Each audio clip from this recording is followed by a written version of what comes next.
네, 오늘도 일주일 동안의 삶 속에 은혜와 사랑을 부어주신 하나님께 감사하기 위해 또 신령과 진정의 예배를 드리기 위해 이곳에 모여있는 우리 성도님들 한 분 한 분을 주님의 사랑으로 환영합니다.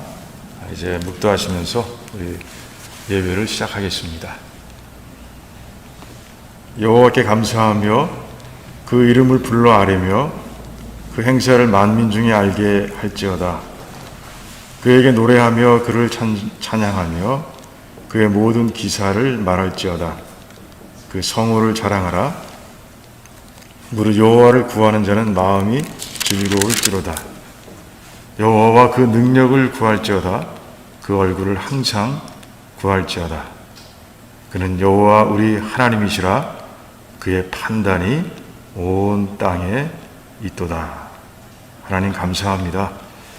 하나님의 섭리를 생각할 때마다 참 하나님 앞에서 엎드려 감사의 찬양을 올려드리게 됩니다. 우리의 삶을 이끌어 주시는 하나님,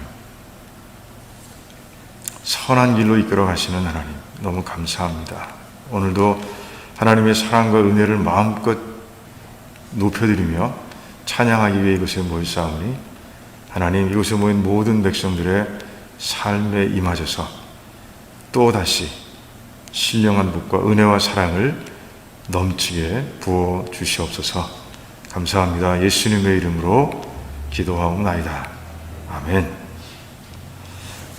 우리 다 일어나셔서 우리 찬송가 13장 같이 하도록 하겠습니다.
일어서신 채로 신앙 고백하겠습니다. 주는 그리스도시요 살아계신 하나님의 아들이십니다. 우리 옆에 분 돌아보시면서 범사에 감사합시다. 이렇게 인사 나누겠습니다. 범사에 감사합시다. 범사에 감사하길 바랍니다. 예. 그래요. 자리에 앉으시고요. 우리 현균 집사님 나오셔서 우리 대표 기도해 주시겠습니다.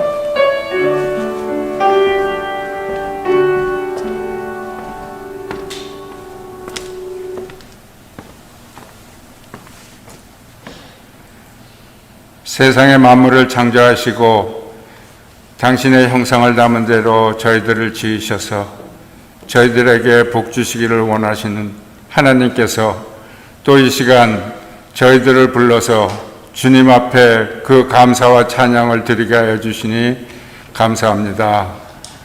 참으로 사랑이 많으시고 은혜가 풍성하신 하나님, 이 정말 어렵고 힘든 코비드-19 가운데서도 주님을 알게 하시고 저희를 하여금 이 고통을 통하여 인내케 하시고 저희들이 또한 어떻게 살아가야 될지 저희들 하나하나마다 저희들 하나의 삶을 다 간섭하시는 하나님께 이 시간 경배와 찬송을 드립니다. 이 드리는 예배가 진실로 하나님 아버지께 감사하는 예배, 정말 마음을 다하는 예배, 뜻을 세우는 예배, 정성을 다하는 예배가 되게 인도하여 주시옵기를 원합니다.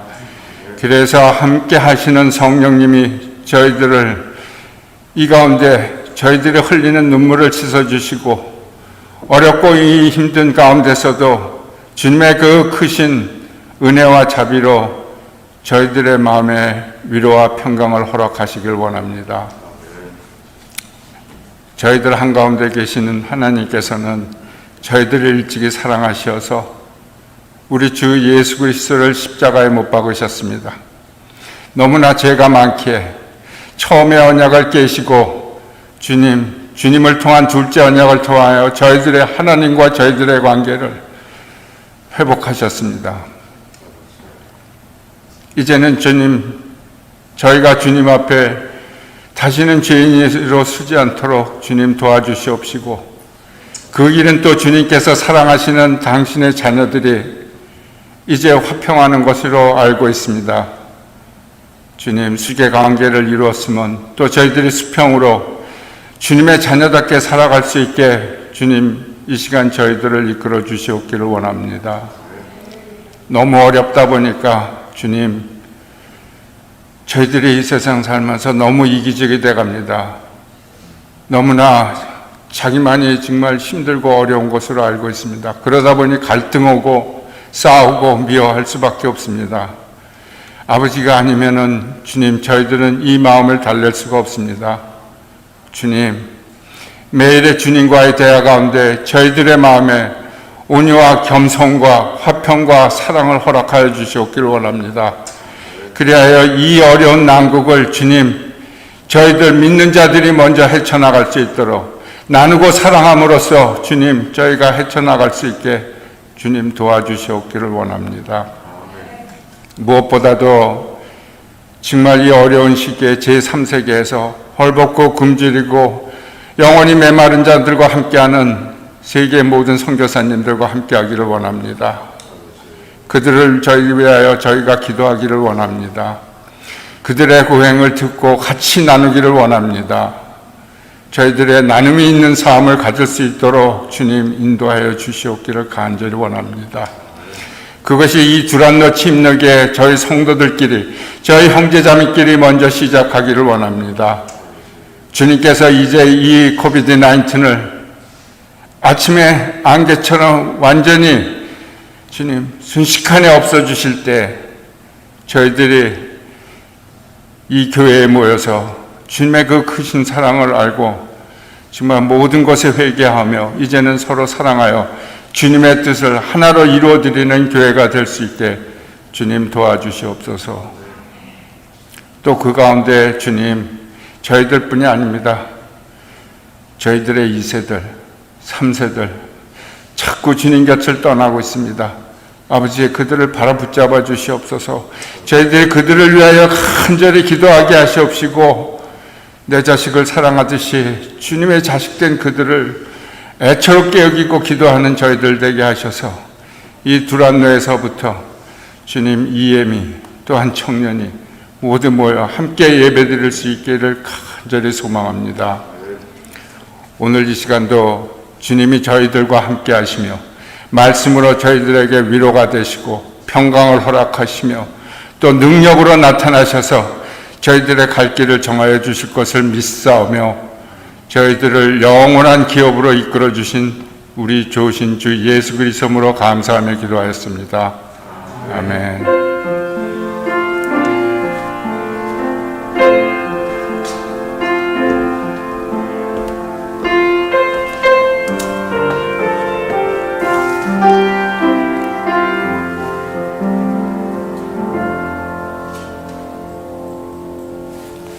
네, 오늘 말씀 사도행전 20장에서 보겠습니다. 25절에서 38절까지 말씀입니다.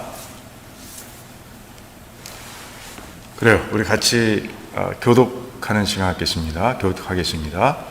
보라, 내가 너희 중에 왕래하며 하나님 나라를 전파하였으나 지금은 너희가 다 내 얼굴을 다시 보지 못할 줄 아노라.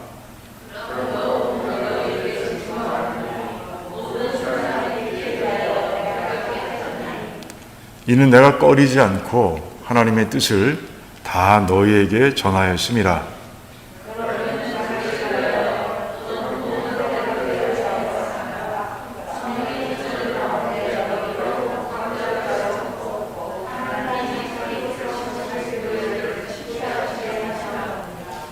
내가 떠난 후에 흉악한 이리가 너희에게 들어와서 그 양떼를 아끼지 아니하며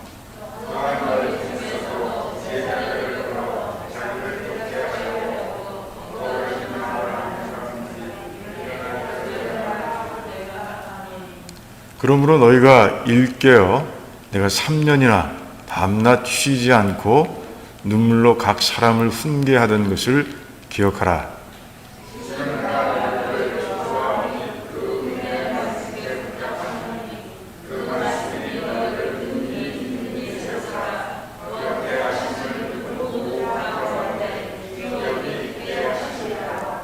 내가 아무의 은이나 금이나 의복을 탐하지 아니하였고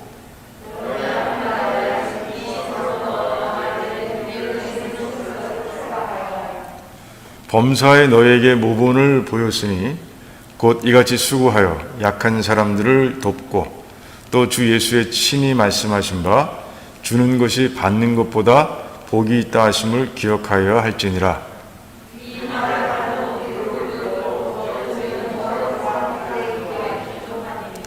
다 크게 울며 바울의 목을 안고 입을 맞추고 다시 그 얼굴을 보지 못하리라 한 말을 인하여 더욱 근심하고 배에까지 그를 전송하니라.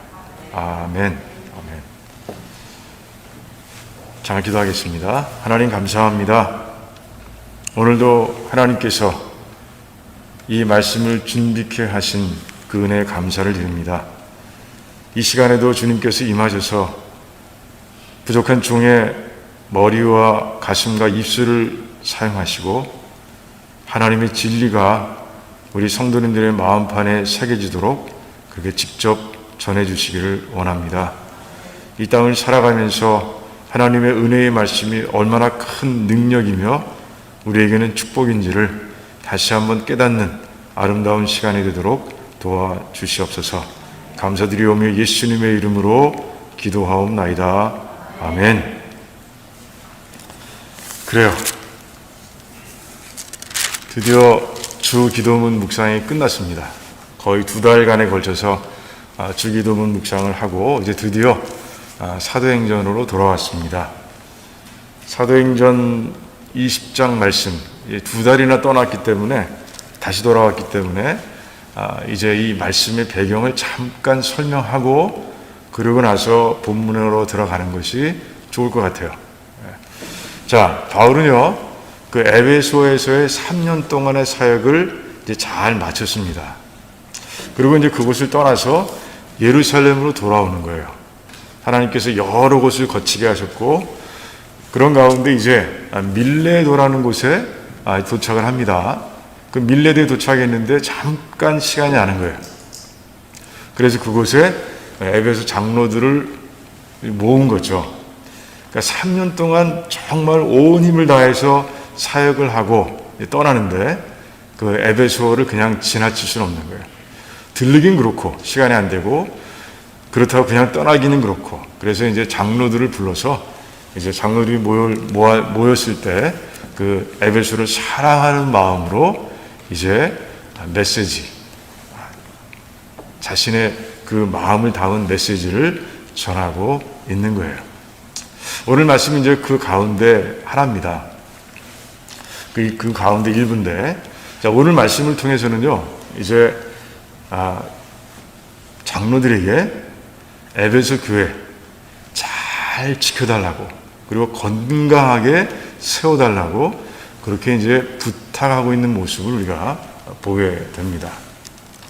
자, 20년의 그 사역의 경험을 바탕으로 해서 이제 바울은요, 장로들에게 교회의 본질이 무엇인지, 교회가 건강하게 성장하고 성숙하는 것을 막는 독소들은 무엇인지, 그리고 정말 교회 리더들이, 교회 성도들이 교회를 건강하게 세우기 위해서는 이제 어떻게 해야 되는지, 굉장히 중요한 메시지들을 이제 장로들에게 전하고 있는 거예요. 오늘 말씀을 가만히 이렇게 묵상하다 보니까 노하우라는 단어가 생각이 났어요.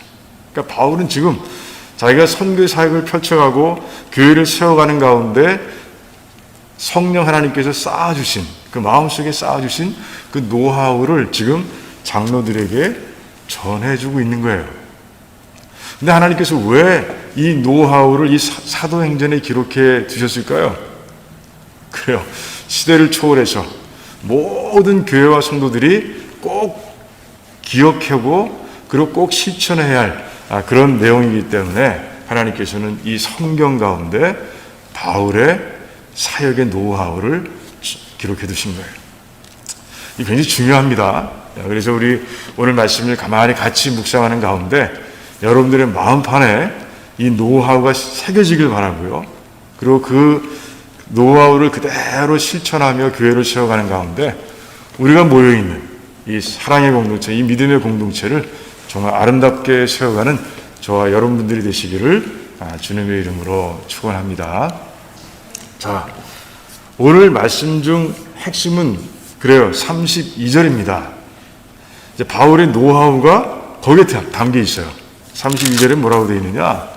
자, 지금 내가 너희를 주와 및 그 은혜의 말씀께 부탁하노니 그 말씀이 너희를 능히 든든히 세우사 거룩해 하심을 입은 모든 자 가운데 기업이 있게 하시리라. 이렇게 기도 형태로 부탁하고 있는 모습을 보게 됩니다. 자, 이 말씀을 장로들을 주어로 삼아서 우리가 바꿔보면 이렇게 할 수 있을 거예요. 자, 장로들은 너희들에게 맡겨진 사역을 감당하는 가운데 있어서 주님을 믿고 의지하며 은혜의 말씀을 의지해서 순종해서 이제 사역을 감당해야 가야 된다. 이런 말씀을 바울은 전하고 있는 것이죠. 그런데 바로 거기에 이제 바울의 사역의 노하우가 담겨 있는 것이에요.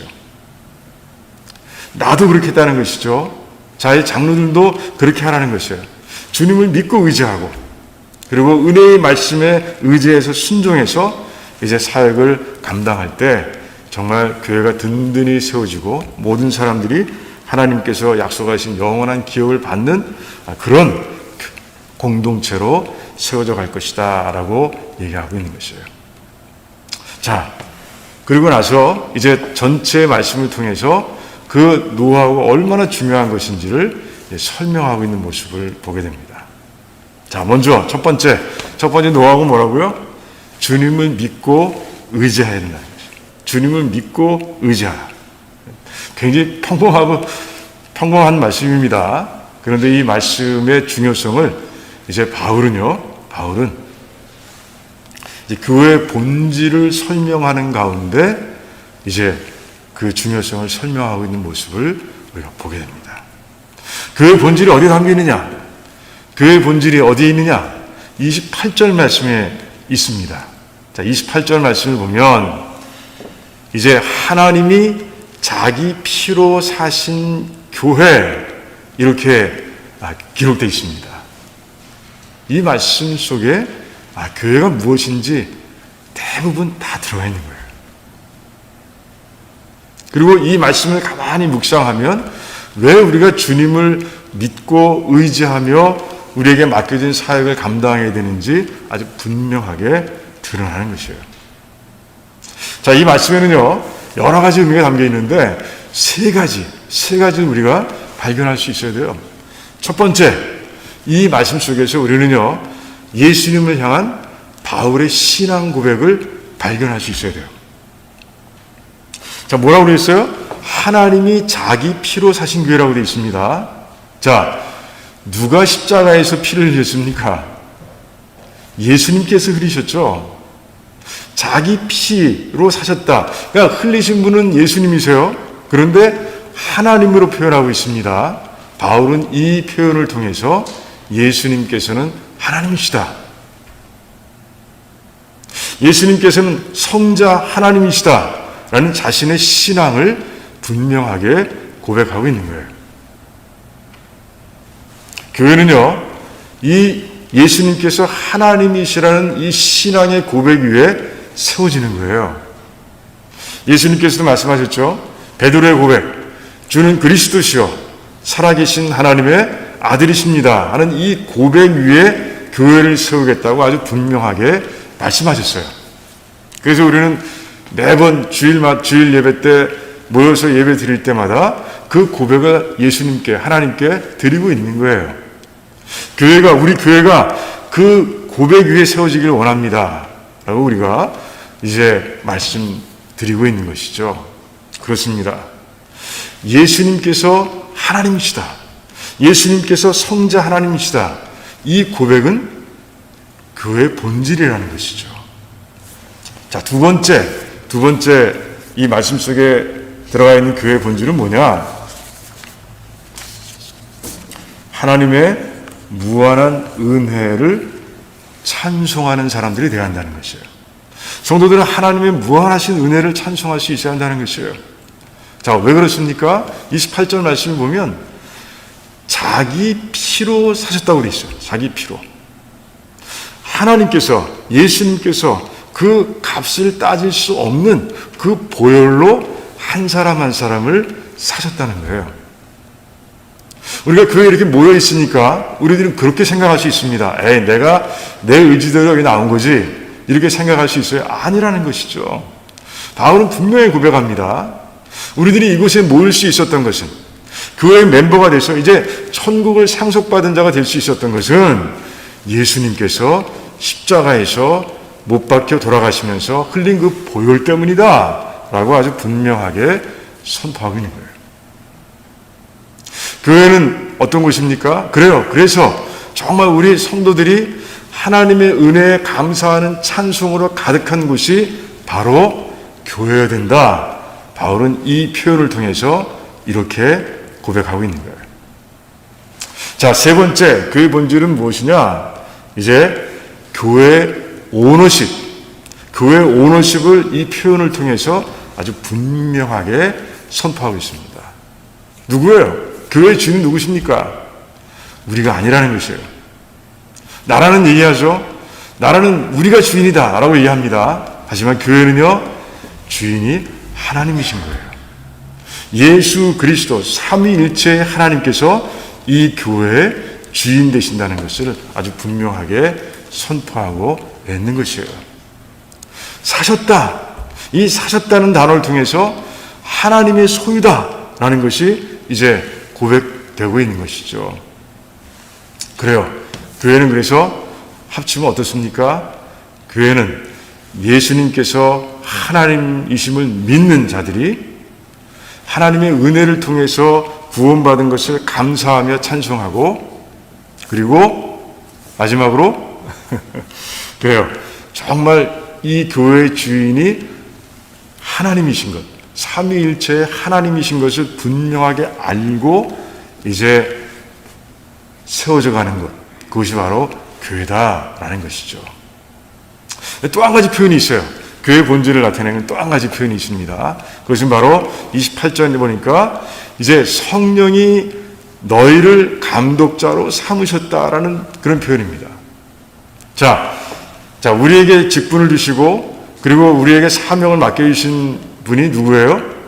하나님이시라는 거예요. 목사가 아니고 운영위원회가 아니고 하나님께서 직분과 소명을 맡겨주셨다라는 것이에요. 그래서 우리는요, 우리 뜻대로 교회를 세워가서는 안 돼요. 우리 마음대로 교회를 세워가서는 안 된다는 것이에요. 우리에게 사명을 맡겨주신 그분의 뜻이 뭔가, 그분은 어떻게 이 일을 이루시길 원하는가, 그분께 물어봐야 된다는 것이죠. 아주 교회의 본질에 대해서 아주 분명하게 또한 이 표현을 통해서 바울이 선포하고 있는 것이에요. 우리는 다 그래요. 우리가 받은 사명과 우리들이 받은 직분이 다 그렇다라는 것이에요. 자, 28절의 말씀을 정리하면, 자, 이제 성도들은 교회를 어떻게 세워야 합니까? 주님께 의지한다는 거예요. 주님을 믿고 의지해요. 왜? 주님이 하나님이시잖아요. 주님이 왕이시잖아요. 그리고 주님이 교회의 머리시잖아요. 주인이시잖아요. 또한 주님께서 우리에게 사명을 맡겨주셨잖아요. 그래서 우리는 우리 마음대로 하는 것이 아니라 주님을 믿고 주님의 의지에서 또 주님 순종해서 이 모든 사역들을 감당해 나가야 되는 것이에요. 그럴 때요, 교회는 건강하게 성장하고 성숙할 수 있다는 것이에요. 바울은요, 자기 간증을 합니다. 자기가 그렇게 했다는 것이에요. 내가 주님을 믿고 주님만 의지하며 이제 에베소에서 사역을 펼치는 가운데 엄청난 결과를 낳을 수 있었는데 그게 바로 26절과 27절이다 이렇게 얘기하고 있습니다. 자, 27절에 보니까 먼저 보면 내가 꺼리지 않고, 이건 뭡니까? 꺼리지 않은 단어는요, 이거 원래 원어를 보면 조금 더 분명한 뜻이 나타나는데 뒤로 물러서지 않고 이런 얘기입니다. 뒤로 물러서지 않고. 에베소는요, 여러분들 그래요, 성경 공부하는 가운데 들었을지 모르겠지만 그래요, 잡신으로 가득한 곳이었어요. 집집마다 부적이 있고요, 집집마다 마술책으로 가득한 곳이었어요. 그러니 영적인 도전이 얼마나 컸겠습니까? 하지만 바울은 주님을 믿고 의지했기에 뒤로 물러서지 않았다라고 그렇게 고백하고 있습니다.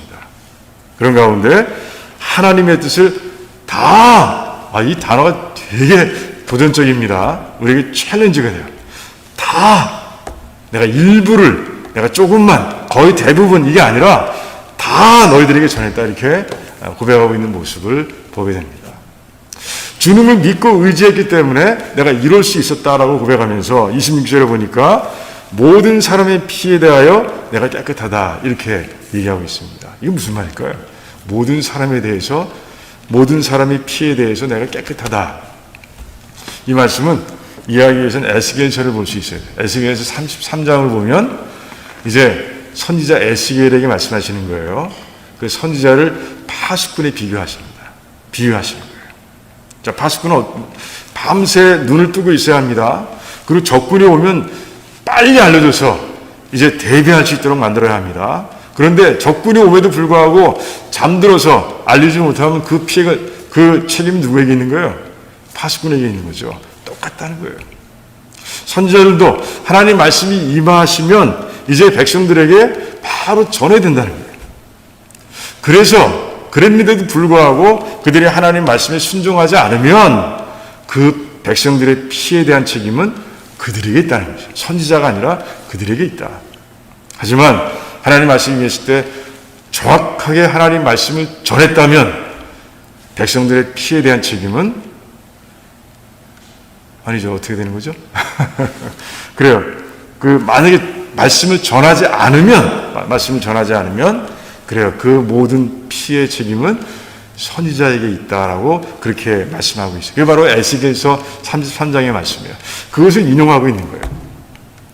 나는 하나님께서 세우신 사도인데 하나님께서 맡겨진 사역은 뭐예요? 가서 어느 곳에 가든 하나님의 복음을 전하는 것이에요. 하나님 나라를 전하는 것이에요. 그런데 내가 주님을 믿고 의지하는 가운데 하나님의 뜻을 다 너희들에게 전했다라고 아주 분명하게 선포하는 거죠. 그래서 나는 너희들의 피에 대해서 책임이 없다, 깨끗하다, 이렇게 선포하고 있는 거예요. 대단한 자부심이죠. 네, 대단한 자신감입니다. 그런데 이 26절, 27절 말씀을 통해서 우리는 바울의 교만한 마음은 찾아볼 수가 없어요. 왜 그렇습니까? 자기가 한 게 아니거든. 자기의 힘과 자기의 능력으로 이 일을 했다고 그렇게 고백하고 있으면 아이 그만하네 이렇게 얘기할 수 있어요. 그런데 바울은 분명히 얘기하고 있는 거예요. 내가 이럴 수 있었던 것은 주님을 믿고 주님을 의지해서 사역을 감당했기 때문이라고 바울은 분명하게 선포하고 있는 거예요. 그렇습니다. 우리도 마찬가지예요. 우리가 사역에서 승리하기 위해서, 사역에서 많은 그리고 풍성한 열매를 바울처럼 얻기 위해서는요, 주님을 믿고 의지하며 사역을 펼쳐가야 한다는 것이에요. 우리 두라노 식구들은 다 그런 성도들이 되시기를 주님의 이름으로 축원합니다. 그래서 정말 많은 걸 거둬서 좀 바울처럼 이 엄청난 걸 거두어서 서로 간에 간증도 하고, 그리고 그 열매를 하나님께 드리면서 하나님께 영광을 올려드리는 그런 복된 멋진 그런 삶이 되시기를 주님의 이름으로 축원합니다. 네. 두 번째 노하우는 뭘까요? 아까 말씀드렸죠. 은혜의 말씀에 맡기라, 은혜의 말씀을 따르라, 은혜의 말씀을 순종하라 라는 그런 말씀이에요. 바울은 이 이야기를 하면서 이 말씀을 어디에 연결시키고 있느냐, 교회 안팎으로 이제 교회 건강을 해치는, 교회 성장을 막는 그런 독소들을 설명하면서 이제 얘기하고 있습니다. 독소가 뭐예요? 교회 밖에서 오는 독소가 있다는 거예요. 그 당시에는요, 교사들이 있었어요. 순회 교사들이 있었어요. 그래서 교회들을 다니면서 이제 자기가 알고 있는 그 성경적인 지식, 이런 것들을 주로 이제 가리킵니다.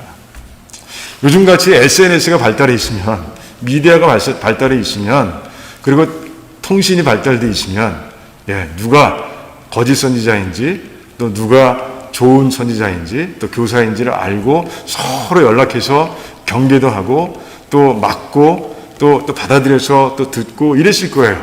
그런데 그런 게 어디 있어요? 어느 날 딱 누가 왔어. 그럼 누군지 모르는 거야. 말을 잘해. 그리고 그럴듯해. 그러면 그냥 같이 머물면서 그 사람이 전하는 지식을 듣는 거예요. 그러다 보니까 그렇게 거짓 교사를 잘 구분해낼 수 없기 때문에 초대교회들 중에서 많은 교회들이 굉장히 큰 그 해를 받는 그런 모습들을 우리가 보게 되는 거예요. 대표적인 교회 어디예요? 갈라디아 교회. 너희가 다른 복음을 전함에도 불구하고 너희들이 잘도 받아들이는구나, 이렇게 바울이 질책하지 않았습니까? 그래, 그런 거짓 교사들이 이제 올 수 있다는 것이죠. 그게 큰 위협의 요소로 이제 바울이 얘기하고 있는 것이에요. 오늘날 어떻습니까? 교회 밖에서 오는 공격이 없어요? 많아요. 그 세상적인 원리들이 교묘한 모습으로 교회에 흘러 들어와서 하나님 말씀과 막 짬뽕이 돼서 그래서 그 하나님 말씀이 아닌 것을 믿고, 그리고 그 위에 교회를 세우는 교회들을 우리가 볼 수 있는 거예요. 한국교회 예를 들어볼까요? 한국교회에서 가장 독서 조항은 뭡니까? 그래요. 저는 유교 문화라고 얘기합니다. 그 유교 문화를 통해서 그 교회에 흘러 들어옴으로 인해서 하나님 안에서 우리 모든 사람들은 다 어때요? 식구입니다. 그 수평적인 관계예요. 그런데 그 유교 문화가 들어와서 교회를 어떻게 바꿨습니까? 그 인간 관계를, 그 성도들 간의 관계를 권위주의적이고 그 계급적으로 바꿔놓는 모습을 우리가 쉽게 볼 수 있는 거예요. 하나님께서 원하시는 교회는 그런 교회 아닙니다. 또한 샤머니즘, 우리 한국 사람들은 샤머니즘이 많이 배어 있어요. 그게 교회 안에 자연스럽게 들어와서 그 기복주의적인 신앙, 그래서 하나님과 막 딜하는 사람들을 보게 되고요. 그리고 정말 뭐라 그럴까요? 모든 복을 하나님께서 주시는 복을 물질과 연결시키는 그런 모습들을 우리가 교회 안에서 쉽게 볼 수 있는 거예요. 또 한 가지 또 뭡니까? 그래요. 우리가 그 교회가 성장할 당시에 사회도 성장하고 있었죠. 경제 개발 5개년 계획 잘 아실 거예요. 그런 가운데 그 성장주의가 교회에 들어와서 교회의 부흥을 마치 그런 양적인 성장과 연결시켜서 그렇게만 보는 그런 생각들이, 그런 사고방식들이 우리 안에, 우리 교회 안에, 우리 한국 교회 안에 자리 잡고 있는 거예요. 영적인 성숙이 우선이 돼야 하는데 양적인 성장이 우선되어 있는 그런 교회 정책들을 우리가 보게 된다는 것이죠. 그래요. 그런 어떤 세상의 바깥 원리들이 교회 안으로 들어와서 굉장히 이상한 것들을 만들어내서 교회를 무너뜨리는, 교회가 엉뚱한 곳으로 달려가게 만드는 그런 일들이 종종 일어나고 있다는 것이죠. 그게 교회 밖에서 오는 공격입니다. 그럼 교회 안에 공격은 없습니까? 오늘 말씀이 있습니다. 오늘 말씀 가운데서 우리가 보면은 이제 31절, 33, 34, 35절을 보면 그래요. 그 속에서 우리가 유추해낼 수 있는 교회 독서가 뭡니까? 이 교회 안에서도 일어나는데 그게 뭐냐? 자기 파벌을 만들려고 하는 사람들이 있다는 거예요. 자기 탐심을 따라가는 사람들이 교회 안에 있을 수 있다는 거예요. 그런 가운데 교회가 분열되고 그리고 붕괴되는 모습을 이제 보게 된다는 것이죠. 대표적인 교회가 어디예요? 고린도 교회입니다. 고린도 교회. 그런 교회였어요.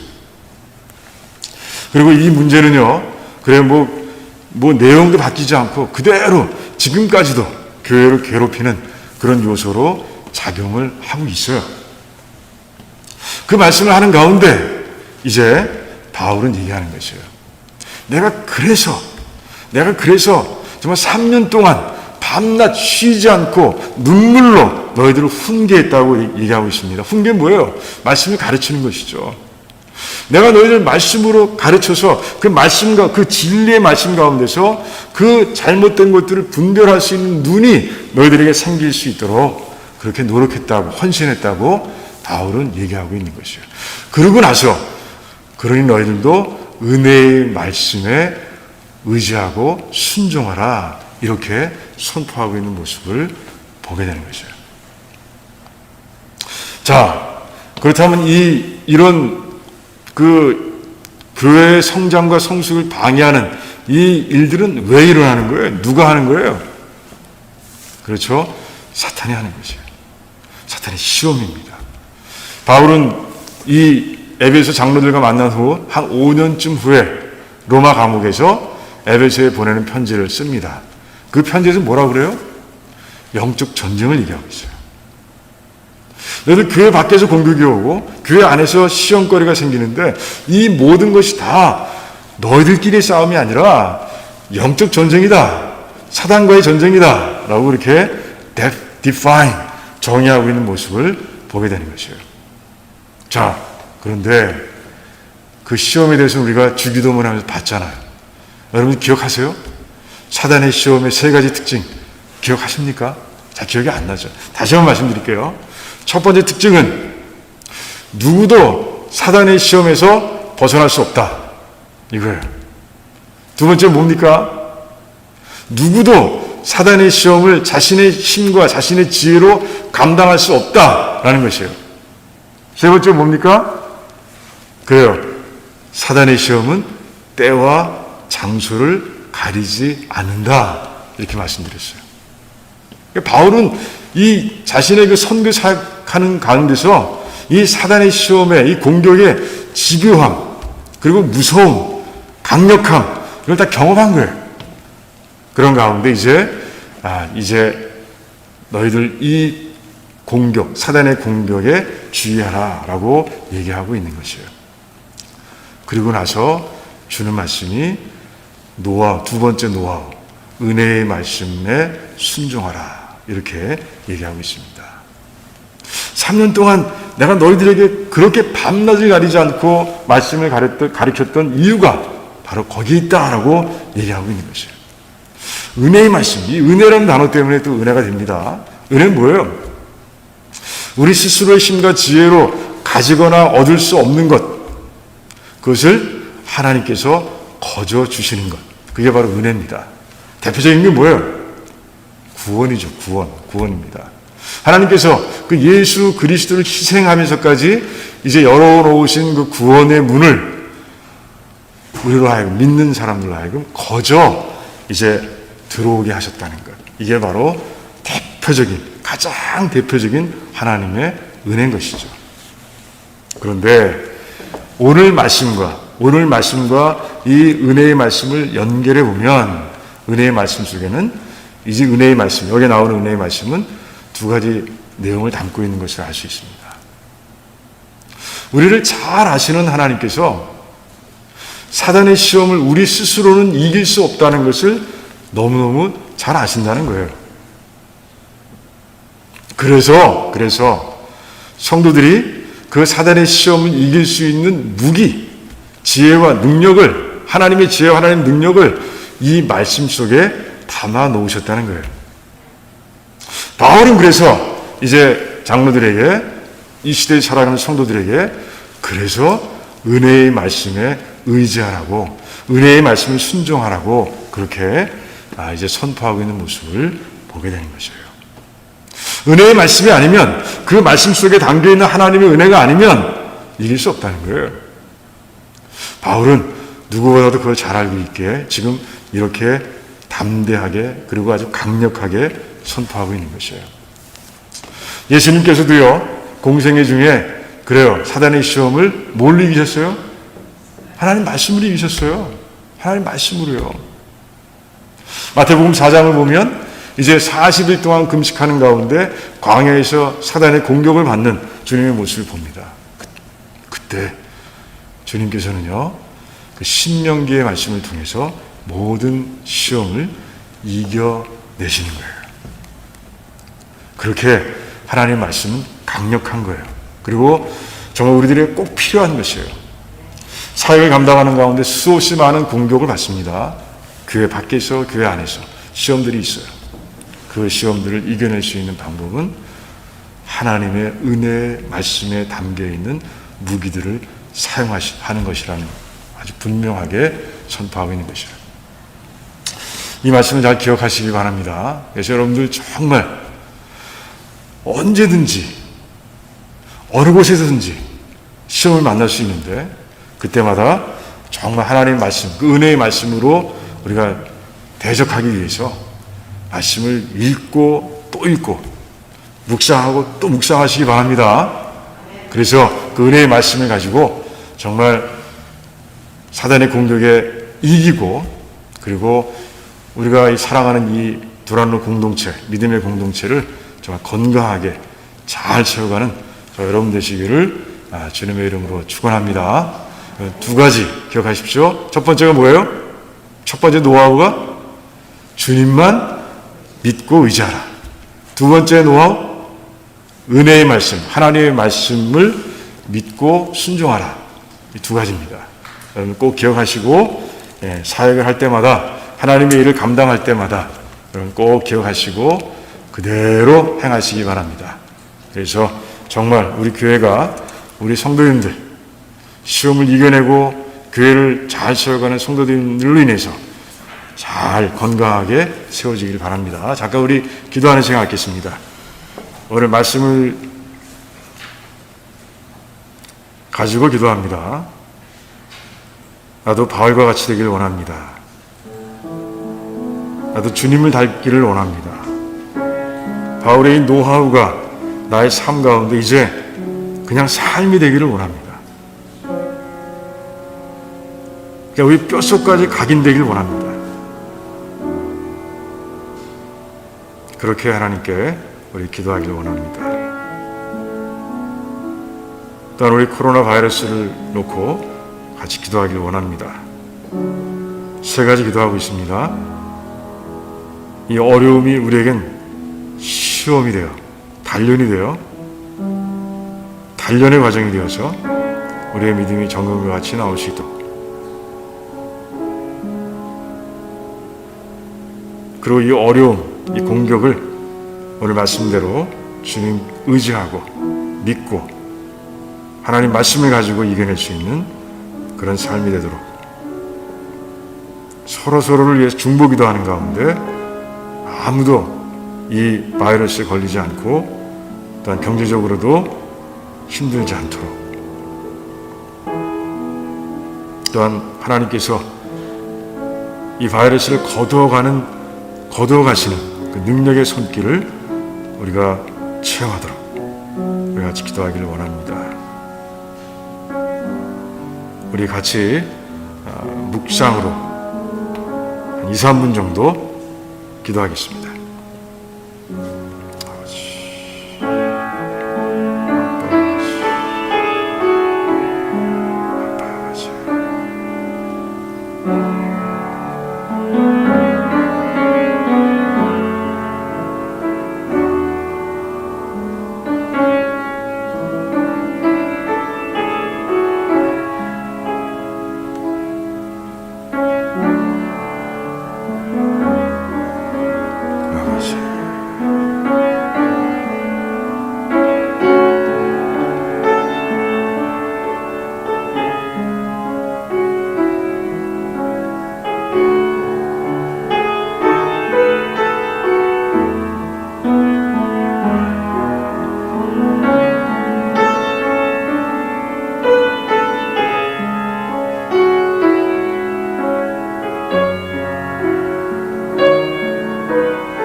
하나님 참 감사합니다.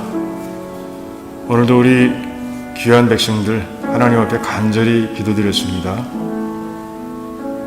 영혼 깊은 곳에서 간절한 마음으로 기도드렸사오니 하나님 저희들의 기도를 다 이루어 주시옵소서. 믿사오며 이 모든 말씀 예수님의 이름으로 기도하옵나이다. 아멘. 우리 찬송가 246장 하시면서 우리 준비하신 예물 하나님께 드리는 시간 갖겠습니다. 246장입니다. 내 주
감사합니다. 교회를 통해서 저희들을 축복해 주시니 감사합니다. 교회의 머리가 되시며 우리의 왕이 되시며 또한 우리를 택해 이곳에 있게 하신 주님께서 우리의 일상을 책임져 주시니 참으로 감사를 드립니다. 우리는 그저 공중의 새와 들에 핀 백합화를 바라보면서 하나님 나라와 그 의를 구하기에 먼저 애쓰는 자들이 될 수 있도록 도와주시옵소서. 지난 주간 일터에서 하나님께서 우리에게 채워주신 그 귀한 것들을 하나님께 또한 감사하며 이제 하나님께서 원하시는 예물을 또한 올려드립니다. 이 예물에 담긴 우리 귀한 도란노 식구들의 마음을 기억하시고 정말 시냇가에 심기운 나무가 형통하고 강건한 것처럼 그렇게 모두의 삶을 세워주시기를 원합니다. 또한 아버지 하나님께서 축복하셔서 이 예물이 사용될 때마다 오병이어의 기적이 일어날 수 있도록 도와주시고 그래서 하나님께서 원하시는 모든 사역들을 바울이 얘기한 것처럼 다 이룰 수 있는 그런 교회가 될 수 있도록 하나님 역사해 주시옵소서. 아버지 어렵고 힘든 백성들을 생각합니다. 하나님 특별히 경제적으로 어려운 백성들을 생각합니다. 그들을 위해 기도합니다. 하나님 지혜 주시고 능력을 주셔서 하나님께서 정말 쉴만한 물가와 그리고 푸른 초장으로 인도하시는 손길을 그들이 마음껏 체험할 수 있도록 도와주시옵소서. 감사합니다. 예수님의 이름으로 기도하옵나이다. 아멘.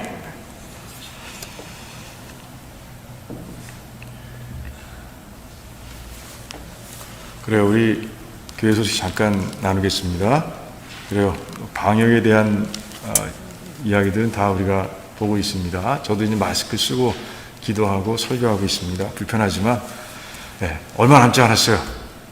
얼마 안 남았습니다. 그때까지 우리 서로 지키고 또 기도해주고 승리하길 원합니다.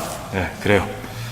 자, 그다음 오늘 추도 예배, 오늘 예배 이후에 바로 있습니다. 여러분들 같이 예배 드리면 참 좋겠고요. 그런 가운데 하나님의 위로를 함께 누리는 시간이 되면 좋겠습니다. 그래요. 성찬식 다음 주일 예배 중에 있습니다. 기도로 준비해 주시고 그리고 운영위원회가 다음 주일 예배 후에 또 모입니다. 여러분들 기도해 주시고요. 아마 그 주요 안건은 결산과 내년도 계획을 세우는 예산이 될 겁니다. 2021년 달력 지난주에 못 받으신 분들 여러분들 가져가실 때 탁상용은 2부, 벽걸이용은 1부씩 가져가시면 되겠습니다. 지난주에 선물을 다 나눠드렸는데 못 받으신 분들은 목자, 인도자를 통해서 여러분 꼭 받아가시기 바랍니다. 그리고 대림절 기간이 시작됐어요. 우리 예수님 오시는 날을 기다리면서 우리가 드리는 주간이 대림절 기간이에요. 예수님 오시는 성탄절을 정말 간절한 마음으로 기다리면서 말씀과 기도로 경건하게 시간들을 보내시길 바랍니다. 헌금은 우리가 늘 얘기하고 있죠. 예배 일부라고. 그래서 참석하지 못하시는 분들은 그래요. 주소로 보내주시거나 또 참석하실 때 이제 하나님께 드리면 됩니다. 다른 거 없으시죠?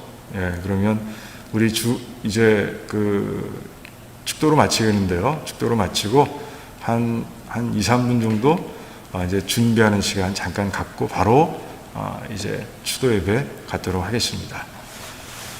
이제는 우리 주 예수 그리스도의 무한하신 은혜와 하나님 아버지의 그 한량없는 사랑하심과 성령 하나님의 교통하시고 교제하시고 감화하시며 능력 주시니 오늘 말씀처럼 하나님 교회를 건강하게 세워가는데 방해하는 독소들이 있음을 이제 압니다. 그것을 이겨내기 위해서 바울이 사역의 노하우를 알려준 오직 주님만 믿고 의지하며 은혜의 말씀 가지고 순종하며 우리가 모든 방해 세력들을 이겨내고 우리 두란노 침례교회를 건강하고 아름다운 교회로 세우기를 원합니다. 라고 결단하며 기도하는 모든 백성들의 삶과 가정과 자녀들과 하시는 일들 위에와 또한 주님께서 핏값으로 사신 두라노 침례교회와 페이스 루터런 처치와 이 땅에 세워진 모든 교회들과 선교지와 선교사님들 위에와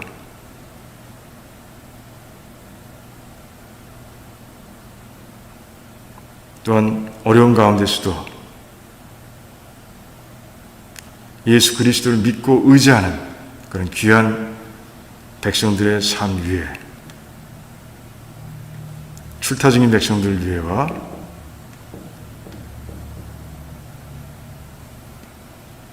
또한 코로나 바이러스로 힘들어하고 있는 이 땅의 모든 백성들 위해 지금으로부터 영원토록 함께 하시기를 간절히 축원하옵나이다. 아멘.